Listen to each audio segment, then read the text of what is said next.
Hi, Warren. My name is Keta. I'm about to receive divorce interest, and I just want to find out from you how to work around this.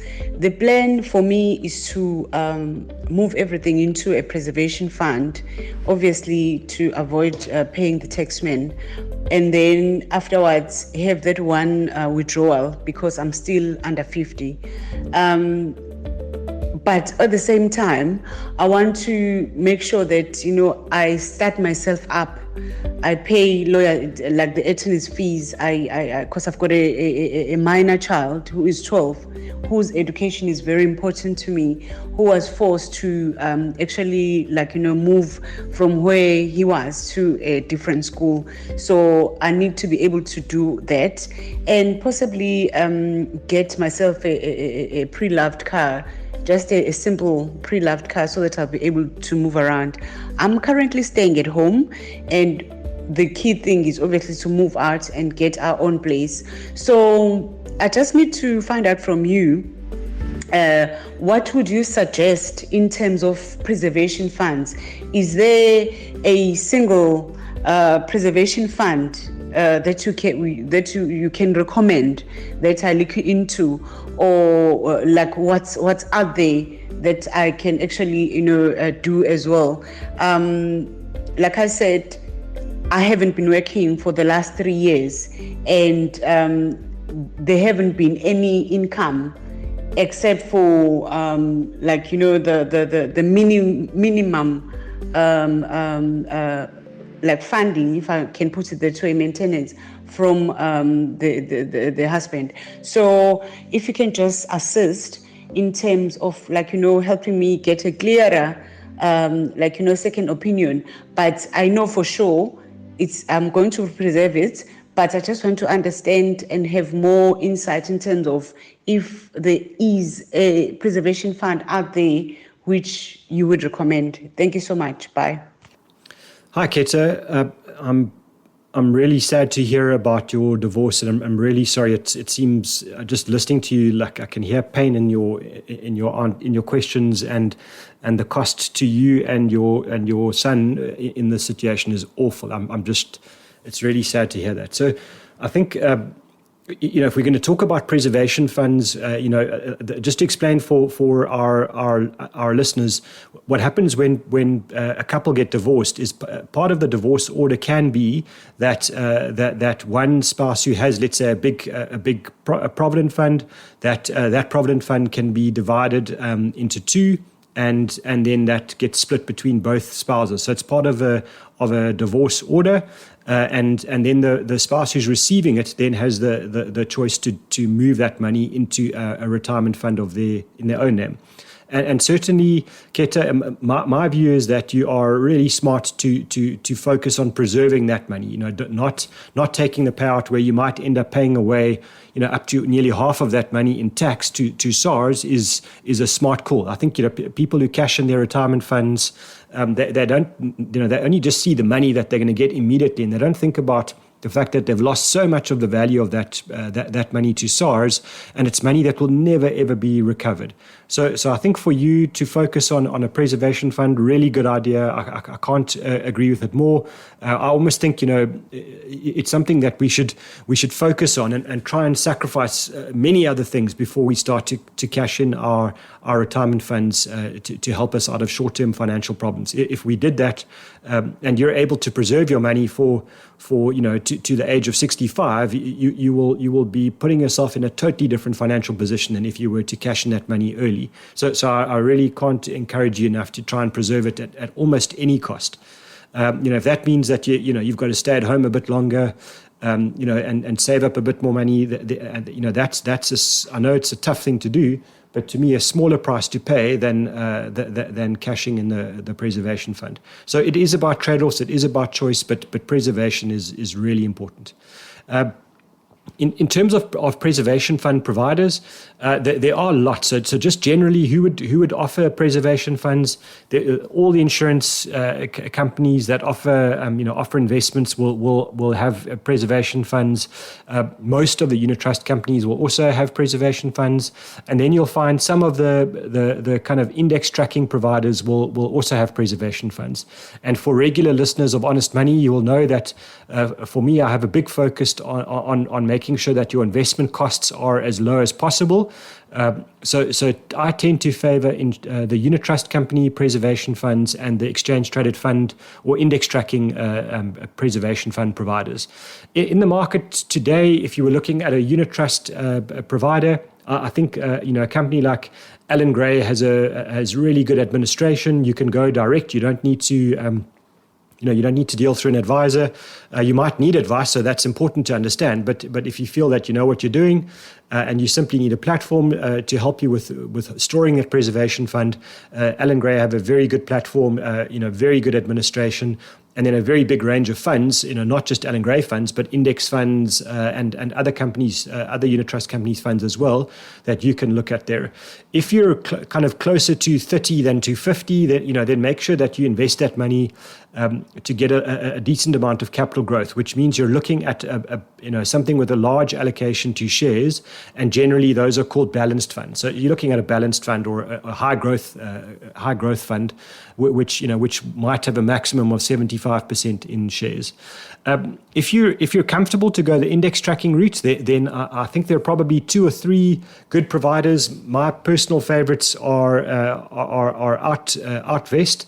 I think that their cost base is extremely low for investments of a decent size, and certainly they ask you some good questions about your risk profile and your time horizon and all those things, and then they help you with the fund recommendation. So I think Outvest is good, and if you're looking for a second choice there, you could do a lot worse than looking at 10x as another provider.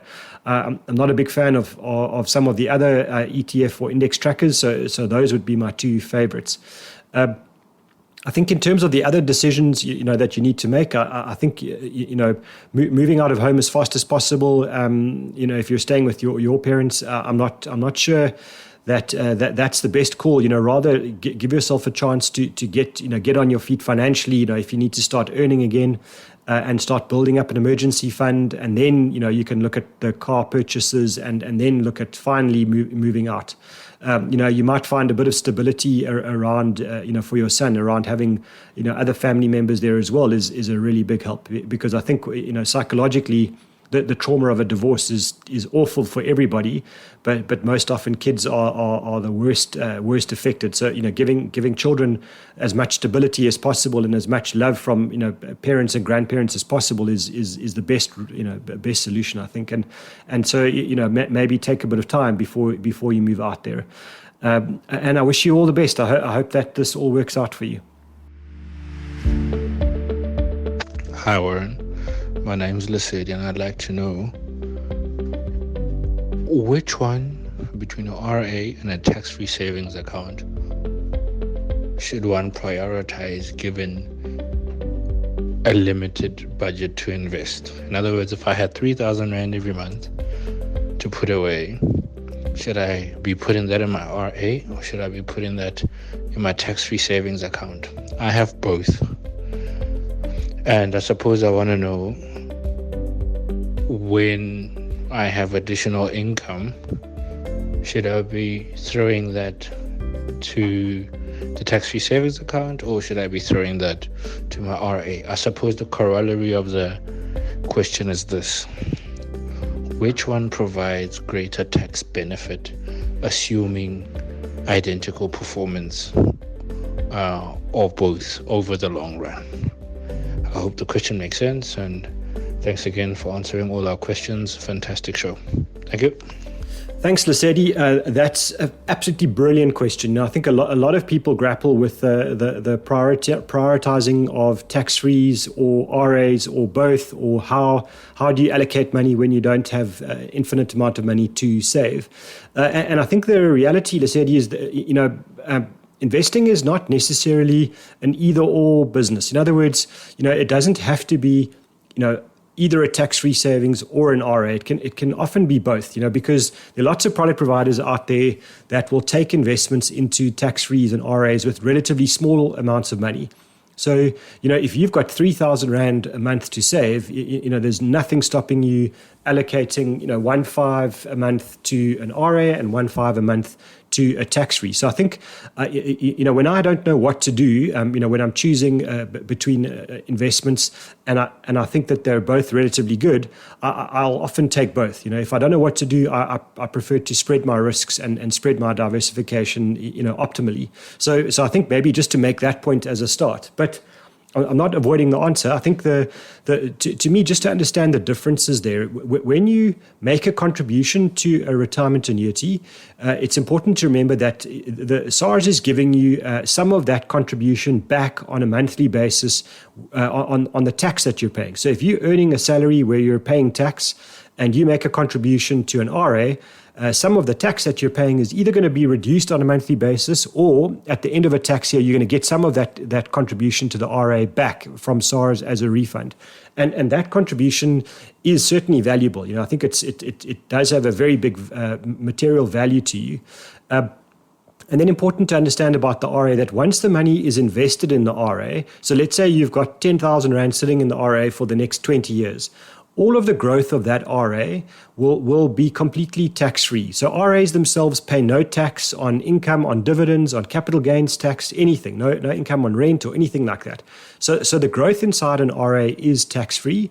And also when that RA matures and you decide to draw money from the RA one day because it's now converted to a living annuity, it's important to remember that the growth inside the living annuity is also tax-free. So you are potentially getting many decades of tax-free growth of the money inside the RA or the living annuity one day when it matures. So I think it's important to know that, and then to know that when you get the money from the RA one day, in other words, you retire from the RA and you start earning an income, that income that you draw from the RA will be taxed, but only the income. In other words, if you're drawing 5,000 Rand a month from your RA, you'll be paying PAYE on the 5,000 Rand a month. And for people that are in fairly low tax brackets, at retirement, if they're only ever going to draw, 100,000 Rand a year, for example, from their living annuity, you might find that actually they end up paying no tax. They're below the tax thresholds, and especially as they get older, that a lot of the income that they draw from their living annuity could be very, very low tax or even tax-free. It's not the same for people that are going to have huge RAs, at retirement, where you're sitting on 20 or 30 million Rand in an RA and you retire from that, you are going to pay quite a lot of PAYE. So it's important to know, get an idea of what sort of money you're going to have at retirement. If you're a big earner over time, then RAs might not be as tax efficient at retirement. And then last comment on RA is just remember that an RA, you can leave it to your children or to other beneficiaries, and it will fall outside of your estate, which means that an RA attracts no estate duty and no executors fees when you leave it to a beneficiary. And the same would apply to a living annuity. So for very wealthy people, they would often build up big retirement funds and then draw a small amount from that retirement fund through their lifetime and then leave it to their children. And it becomes a very nice estate planning tool. So there are lots of benefits to an RA. The downsides of an RA, if you're buying an RA from an insurance company where the costs are very high, that's going to be really bad for you. So you've got to make sure that if you're buying an RA, you're buying one that's very low cost, very transparent, and able to be moved without penalty. So you are allowed to transfer RAs in terms of the law, and just make sure that you choose one from a unit trust platform or an ETF platform where you don't pay penalties for moving. So in contrast to that is the tax-free savings account. So you don't get any tax benefits for making a contribution to a tax-free. In other words, SARS is not going to give you some sort of tax break when you make a contribution, but all of the money that you put into a tax-free, all of the growth of that will be completely tax-free during the lifetime of the investment and when you draw the money out of the investment. So it will be what it says on the box. In other words, it's always going to be tax-free, but it's always made, the contributions are always made with after-tax money. So for me, the thing I like about a tax-free is that the money is always accessible in an emergency. So it's not like an RA where you won't be able to access your money before age 55. You can access the money in your tax-free at any time. And then you've got a really wide range of choices for your investments inside a tax-free. You can put, not my favorite idea at all, but you could have it 100% in a money market account, or you could have it 100% invested in shares, like a SA stock market ETF or a global ETF or a combination. And for me, I think tax-free savings accounts are very long-term investments. Although you can access the money at any time, you should be investing that money for many decades. And then you want something that's got a maximum exposure to shares, and definitely a good spread between SA and global markets. And the idea of letting that grow for the next 20 or 30 years, I think is really attractive.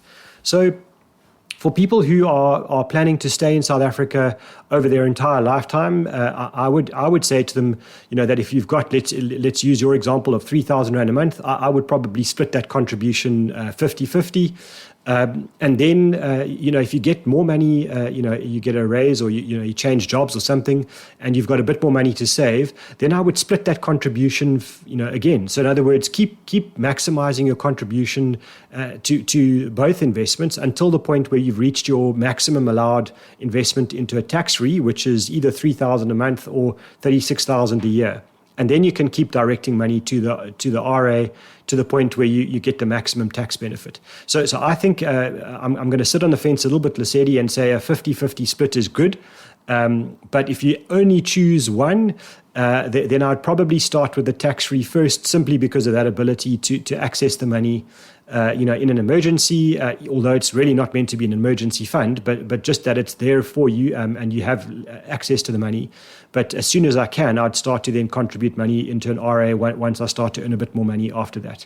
If you're going to leave the country, if you're not planning to stay in South Africa, then I don't think an RA makes sense, in which case your tax-free contribution is the better way to go. I hope that helps. Thank you for listening to Honest Money. If you have any questions, you're welcome to reach out to me on Twitter. My handle is @WarrenIngram. Don't forget to subscribe. We're on Spotify and Apple Podcast. Chat soon.